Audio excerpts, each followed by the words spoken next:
Get down, Daisy. Get down, Daisy. I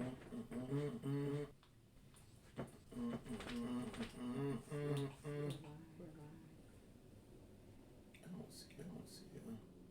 Maybe because I'm right here. I'm right here. Hey, what's going on, everybody? Evening, landing. Evening, Bruce. What's up, Carol? Bruce. Extraterrestrial channeling. Gang. Man, look at us with the extraterrestrial view. Daisy. Spacey. Like it. 16 people. What's the deal, baby? Reaper gang.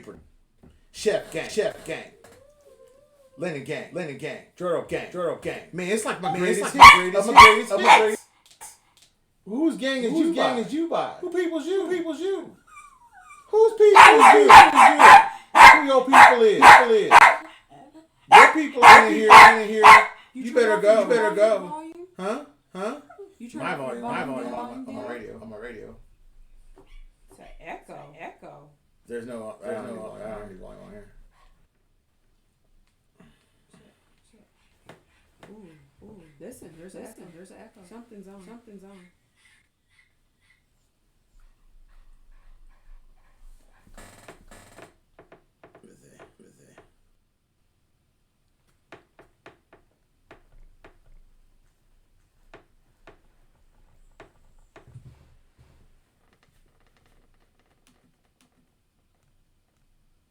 Hello?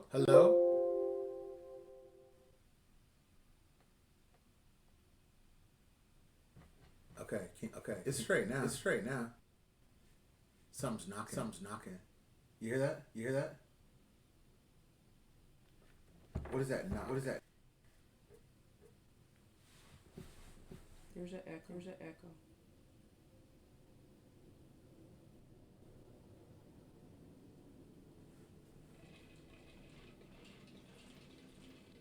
There's an echo.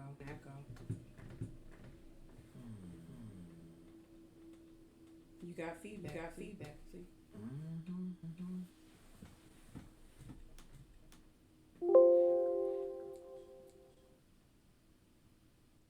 Is there still an echo?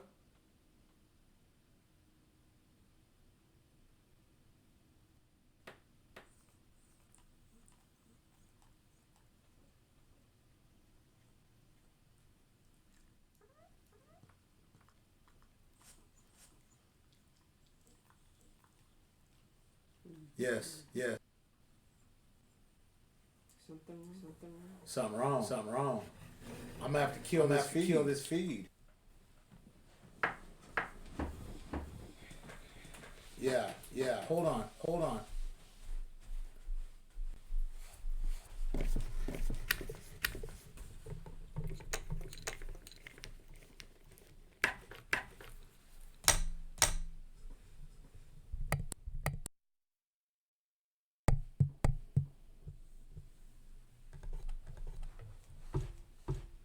Unplug that one too.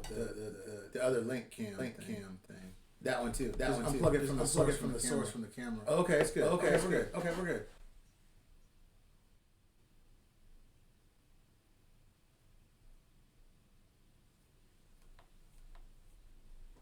Hold on, we should be good. No, it's still.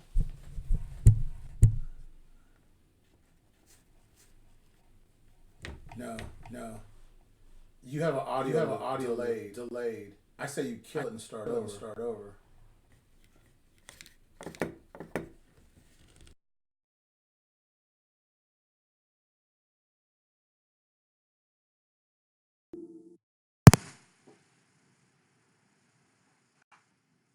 Okay, now that's solid.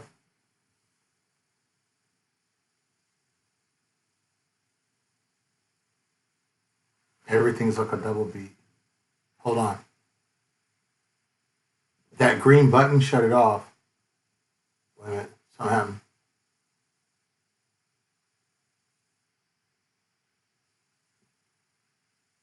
That's better.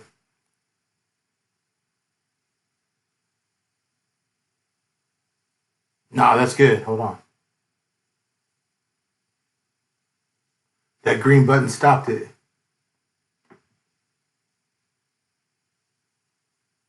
I know, right, y'all? If I was in the stadium getting ready to say, welcome, welcome, y'all far too kind. Y'all ready for the bombs? Are you ready for the bombs?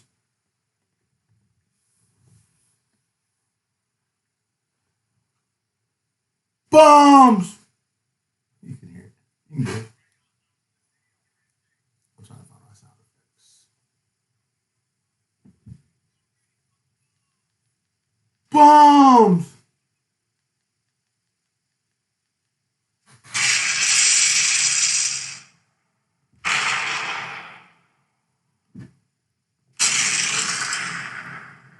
It's the nuclear. Man. How many people we got in this room right now? 130. What? Can y'all hear them bombs?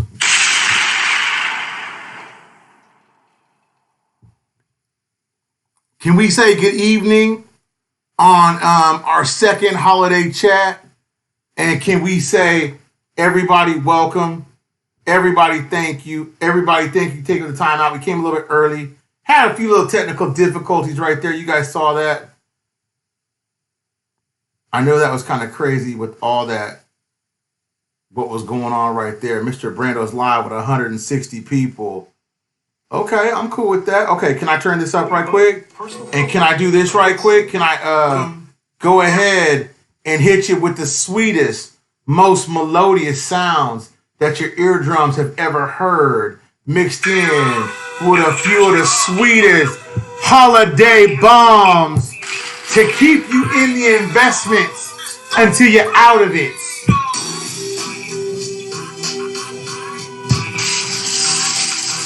Napalm.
Hey, welcome out.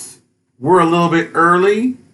Thought we'd come out a little bit early because I got off a little bit early. And you know what? Hey, guess what? Shout out to my nephew, Joseph. Hey, happy Shout holidays. out my nephew, gang. That's nephew for real. Family gang. Can I say family gang like that? Just did. Family gang. Real talk.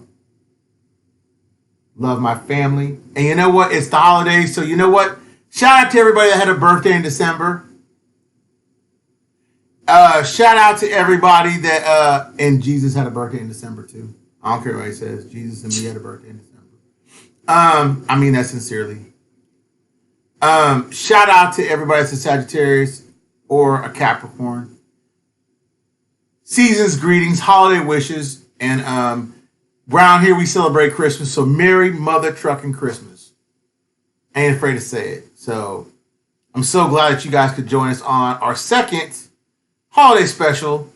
And I think it's a pretty interesting time and place from a year ago that I sat here doing a mukbang talking about Iraq and really just giving you guys the skinny on why I felt like this was the best damn thing you can get invested in since, 2017, 16, 15, 14, 12.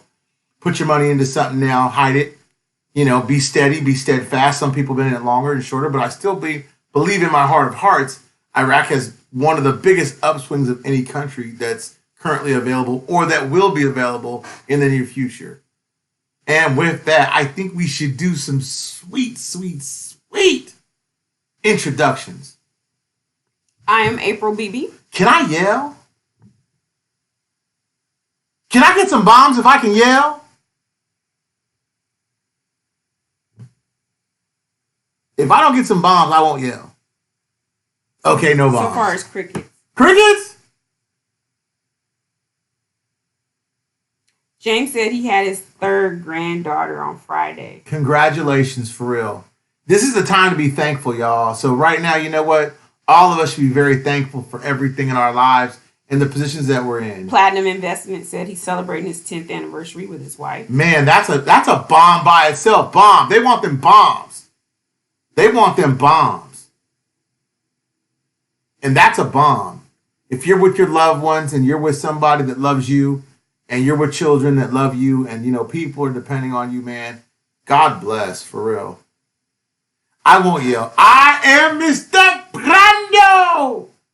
And you know what this is? This is the status of the reinstatement of the Iraqi Dinar IQD, and it's a chat. You know what? We do it all live. It's the only real live show on the intranet or the internet.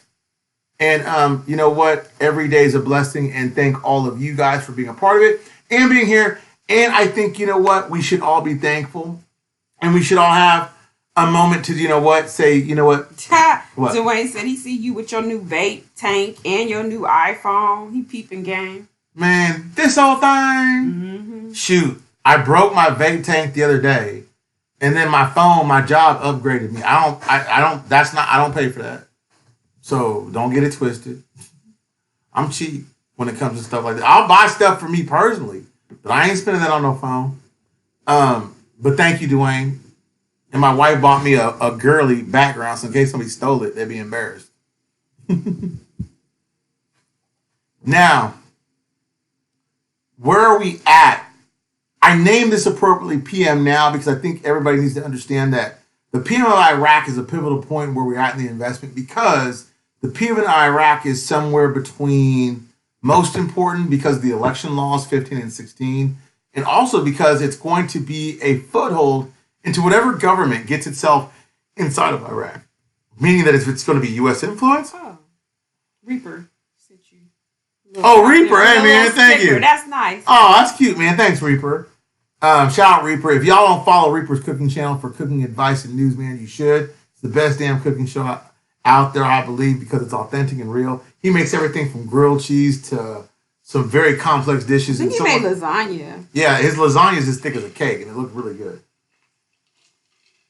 Support a pimp. And there's some other people out there that want to do some shows that we're talking to that, you know what, you should support them too. Shoot, you're subscribers, man. You're supporters of content. You should support content, right? No one owns you. You're not mine. You're the universe's. And you should be celebrated for that, because when you put good energy out there, you get energy back. But again, when people tell me that when Iranian influence needs to be kicked out of Iraq, when people tell me they fear Maliki, when Maliki's kicked out, I basically want to scream at the top of my lungs, you don't know what you talking about, because Iran is not Iraq, right?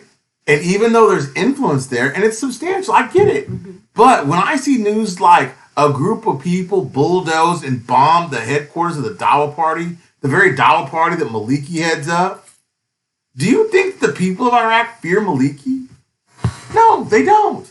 They're not checking for Maliki.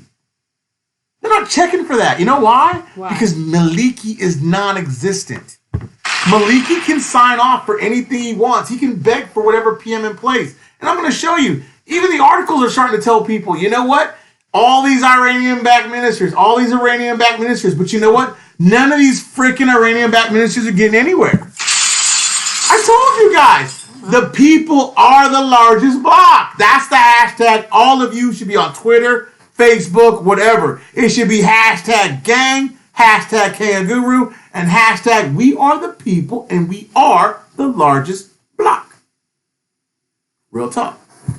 Now, so as the president comes under fire because he's becoming inept, because Saleh is becoming inside of a constitutional conundrum, he can't pick the largest block because they reject it. And Sadr, because of a drone attack on his house, is running scared.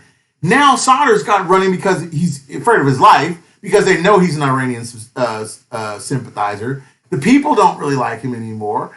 And they're telling him, you know what? Get out of our mix, Sadr. And he sent his representative. He wouldn't even come himself back to Baghdad because he's such a freaking wimp that he wouldn't even come back. He sent one of his representatives to Baghdad to the parliament to have a meeting to say, you know what? Whoever you guys pick is cool with us. We're good with that. We support who the people support.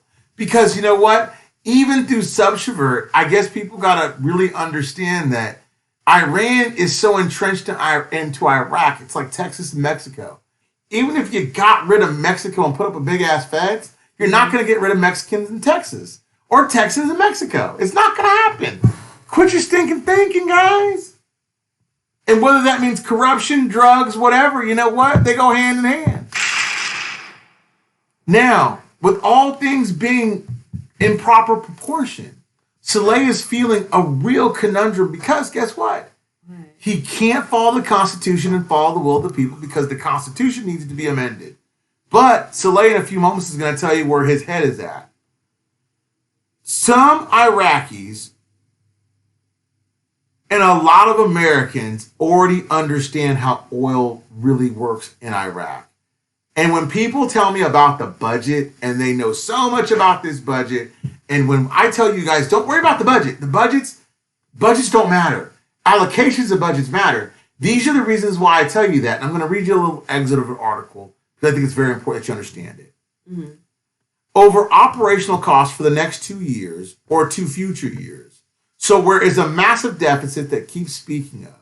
Parliamentary Finance Committee announced that Iraq has a cash reserve estimated about $90 billion, indicating that it is sufficient to cover Iraq's operational costs for about the next 2 years and a half. So if there's some major deficit out there that I should be in fear of that would somehow detract away from my investment and to make me be in some type of, contractional error because you know what? All these people say, there's a deficit and there's a deficit, you should be in fear. You know what? They can operate without a government for the next 2.5 years. And so what does that tell you? Petrochem countries are going to run for a long time to a fault before they have issues if they don't buy into diversification. Does that make sense? I'm not saying that oil-run countries are going to make it forever, but when Iraq, as poorly as it's run with all the stealing and all the craziness that's going on, can run for 2.5 years under a caretaker government without worrying about missing their bills, then you know what I got to kind of say to people out there that are supposedly in the dinar world? You should read half the crap you guys put out there. And if you read it, you should understand half the crap you put out. So again, Saleh can appoint anybody he wants to be the next PM. The Shiites especially want to have a say because the Shiites have the most Iranian influence. Out of the 48 people that were recommended to be the next PM, it was a Shiite-based majority. So when people were like, there's no PM, there's no PM, there's no PM, because the only people that were recommended to be PM were people that we didn't want to be PM. Guess what, kids? That was bad.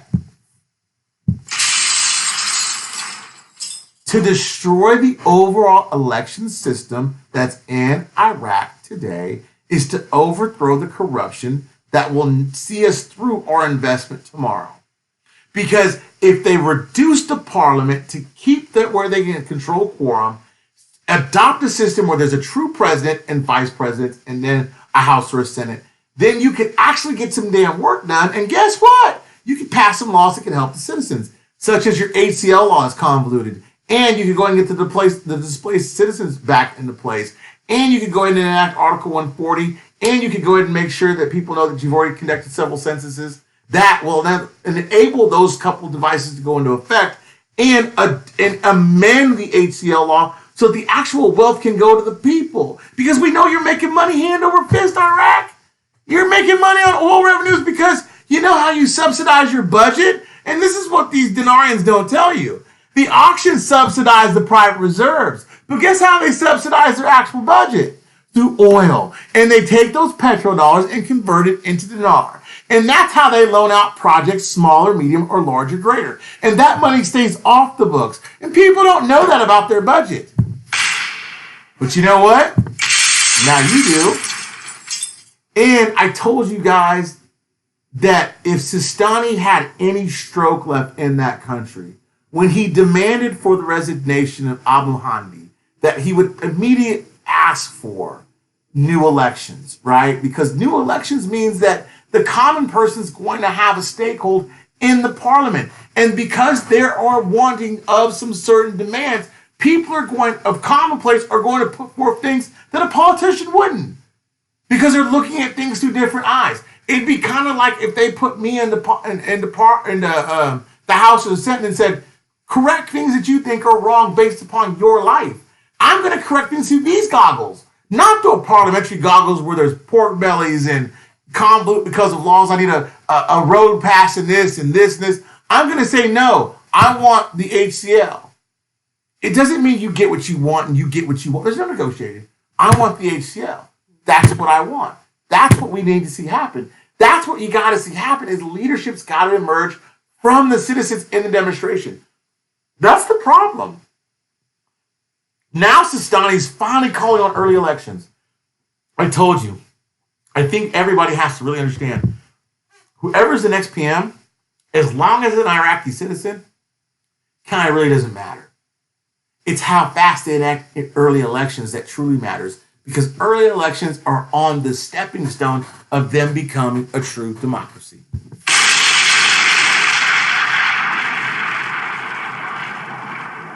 Also, he didn't stand a chance in hell of winning, and he didn't stand up very long. And therefore, the people that nominated him fell by the wayside. And you know what? His nomination didn't stand for about a couple hours. I posted it, but you know what I thought to myself? Dang, man.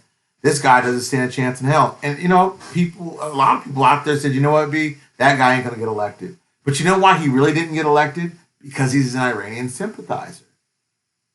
That's the truth. All these people that get rejected, it's not because they're not decent people. It's because they have ties to Iran.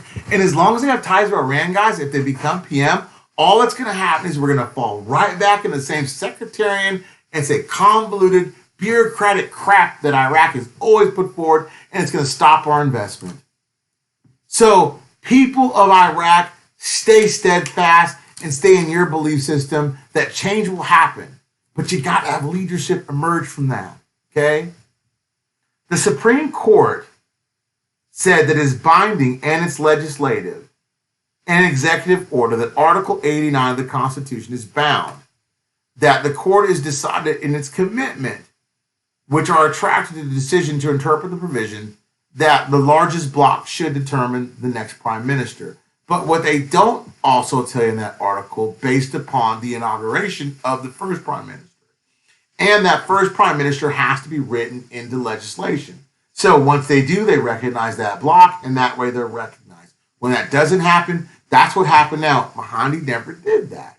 And so now we're in a political conundrum. And plus, because the people don't trust any politician that's in place, now we have a real kind of ball juggling act by Saleh. And Saleh actually has a little bit more heart than I actually gave him credit for it. I'll read it for you in a second.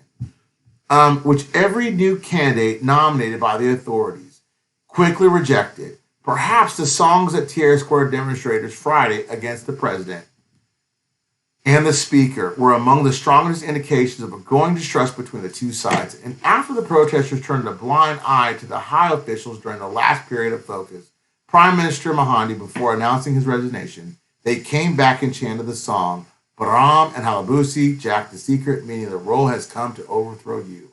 So guess what? Now the rabbits actually got the gun and they're going after the big boys.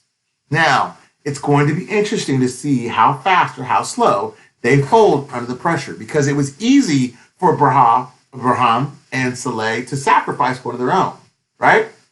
Mahdi, bye. Now we'll take over. We're okay. But you ain't got crap done either. Now the citizens are starting to post up pictures of you with your face crossed out. Mahdi's sitting back saying, I'm a caretaker governor. I'm just here helping you with the day-to-day, and I can't be removed because, according to the Constitution, I'm not mentally sick. I'm not physically sick. I wasn't removed under the test. I wasn't convicted of treason. I'm here to run the day-to-day, and that's it. And people don't understand that about the investment. That's why you see him in the articles day to day. Okay? Now, with that, people like Halabusi and people like Saleh got to get stuff done. And if they can't find someone to take over this government, guess what? They're going to demand for their heads. The city government witnessed yesterday a high level of tension, which reflected on the life in the city. Oh, yeah, and let me add this. For everybody else out there that says Iran has a huge influence on Iraq, why did the people act like they were going home from a couple different places that we were protesting in? And you know what those people did, Miss BB? What did they do? They went home, and guess what they got? What they did?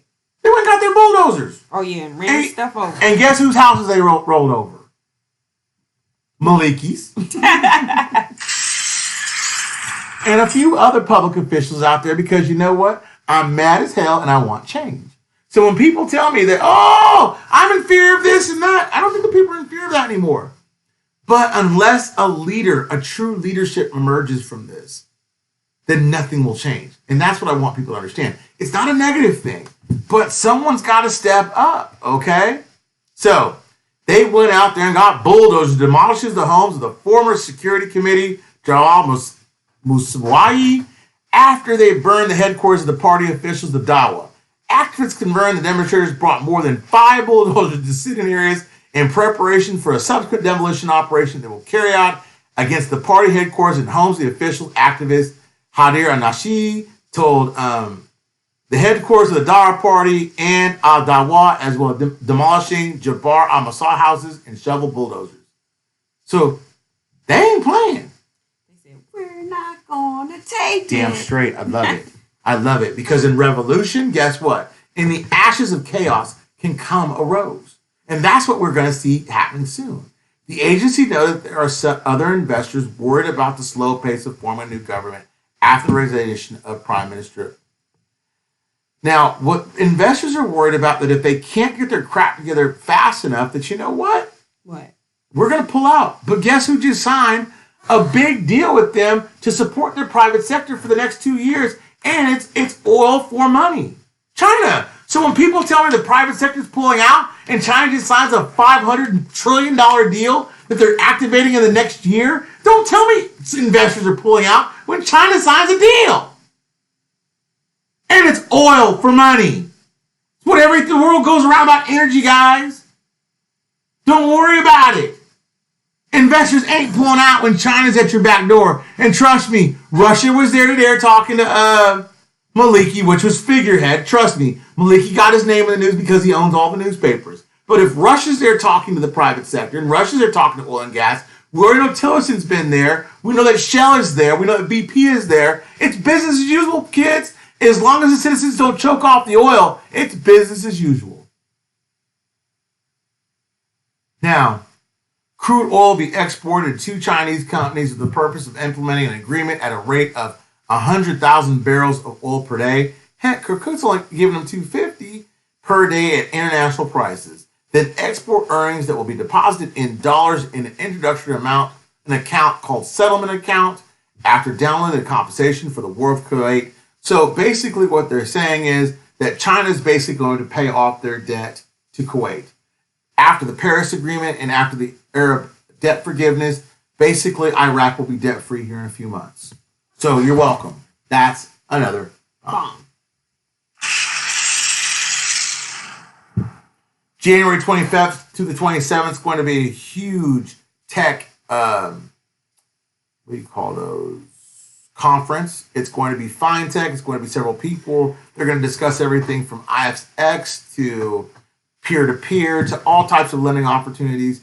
IFEX, MEN region. It's going to be a huge e-commerce event, and it's going to be exciting because they're going to talk about everything from securities to inclusion, and I think people should be excited because as long as the people put money into our Iraqi financial system, you can grow. When people stop doing that, and when you start seeing people like China get scared, then I would be scared. But until then, I think you guys have great reason to find comfort inside your investment going into the future year. Now, the American forces do not need to withdraw from the green zone. As we sit there, we're there to protect the Iraqi citizens from basically assault from the militias.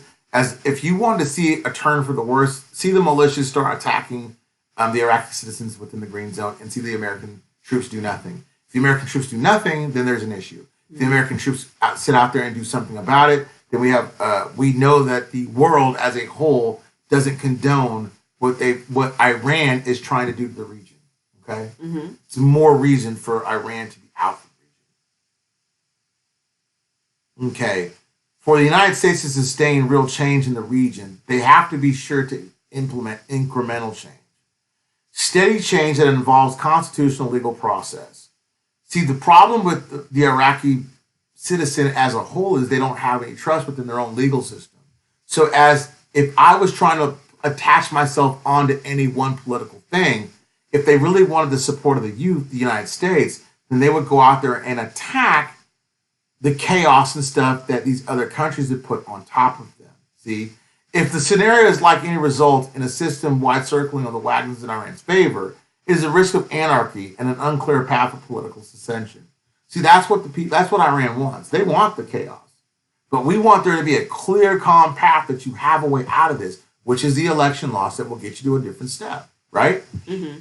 So the United States should encourage and protect the emergence of a wise face and a voice to the protesters, and to implement the reforms as soon as possible. Okay? Negotiation within the protester demands can be met steadfast and in realistic time frames, but without losing focus. That's the main thing. Don't lose focus. Because as you carry on with good focus, then you will carry on with actual implementation of the laws that you will pass. And that's what a real government does, right? Okay, they say you should go with the Constitution as far as picking a prime minister, but you actually got to pick someone that's for the people.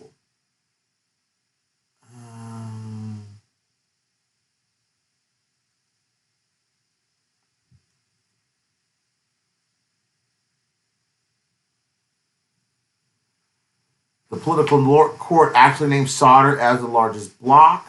Sadr wouldn't show up to the meeting. He sent his representative. I think that's telling. Protesters follow a long night in which some politicians try to convince President Saleh to name Iran-backed politicians to post.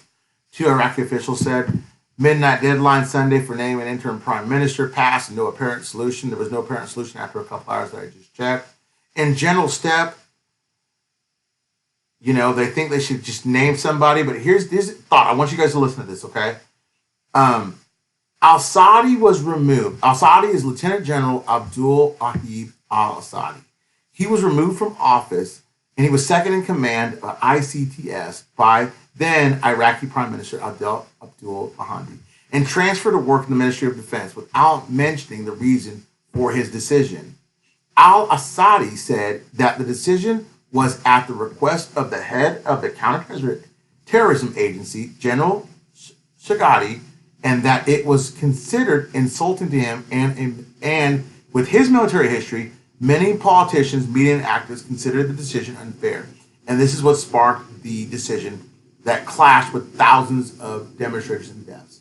So, where is the great Lieutenant General Abdul Wahid Assadi, and why won't he step up as the interim prime minister to be the peace bridge, right? Where is he at? Why isn't he in the news? His name again, Lieutenant General Abdul Wahid al-Assadi, okay? My last point to this is influence over Iraqi politics is weak. Ironically, and this is the U.S. now, so when people tell me that Donald Trump is in control of this, I'm going to clash with you with this, and this came from an American news article. It says the American way of thinking is weak. The influence over Iraqi politics is worse. Ironically, with the Islamic State, it hit hard. Poor position can be opportunity for the United States to support more political change and openness and otherwise side more with the new generation in contrast to previous years. America is less vested in the current political system than years in the past. So under the current regime, we're less vested in what we're invested in than we have in years past. The United States should call out heavy uses of repression and highlight Iranian manipulation whenever possible. Such efforts are likely to change the situation significantly in Iraq, but they will improve popular perception in the United States. So when people tell me that Donald Trump can wave his hand and everything will go away, then I would simply ask you this. Why hasn't he doesn't? And why haven't he been vested enough to do it up until now? And you know what? That is the news.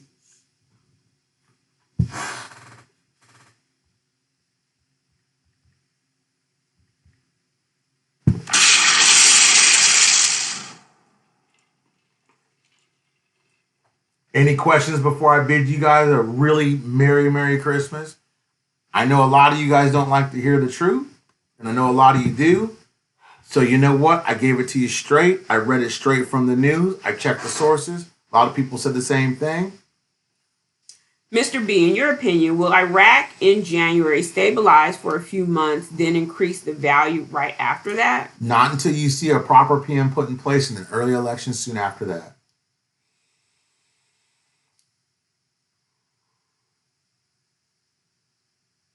You got to see a proper PM in place now. They want to see a person of the people. What's your show number? Hold on, Reaper. I'm going to post the show number. You're going to call after the show. Sammy D, the only problem with that is they've been saying a new PM is supposed to have been announced since 3 weeks ago, every 48 hours. Right. Wasn't it Thursday, though? They said they were going to have a PM? Sunday night was supposed to be one before midnight. Nothing happened. Reaper, there's the number. Reaper, you ain't got to sing tonight, bro, if you don't want to. No, he's going to call after the show.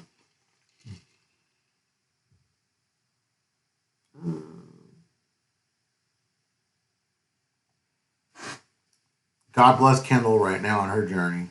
Yeah. And see, the thing about it is, guys, there's so many people that could get so much use out of having this blessing, whether it be large or small. You know what I'm saying? Mm-hmm. Man. I don't want to cry on y'all. Okay. There's no questions, really. You guys want to say goodnight, man, and y'all have an absolutely awesome Merry Christmas. And tomorrow, we're going to do some fun Christmas stuff. Check out the couples channel for some video stuff. But you know, so are we gonna do like a mukbang tomorrow on the couples channel? Mm-hmm. Yeah. So Patricia asked if we were gonna go live. We'll probably go live on the couples channel for the holidays. And do kind of like fun stuff, not Iraqi critical thinking. Fun stuff. You know what I mean? Stuff that we're thinking about, where we've grown to, what we're doing. You know what our aspirations are. You know what keeps us up at night, what makes us sleep better at night. Stuff that doesn't necessarily center around this investment. Yeah.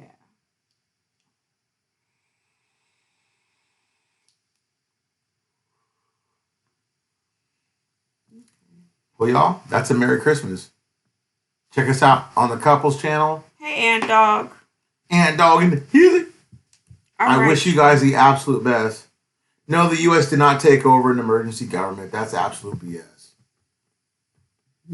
Well, everybody have a very Merry Christmas. And a happy, happy time. And you know what? Take the time out and do something extra nice to someone tomorrow. I don't know if I want to go to breakfast or do something, but you know what? I just want to do something where it's out of the ordinary and something special. So you know what? With that, y'all, have a pleasant evening and a great night. Good night, y'all.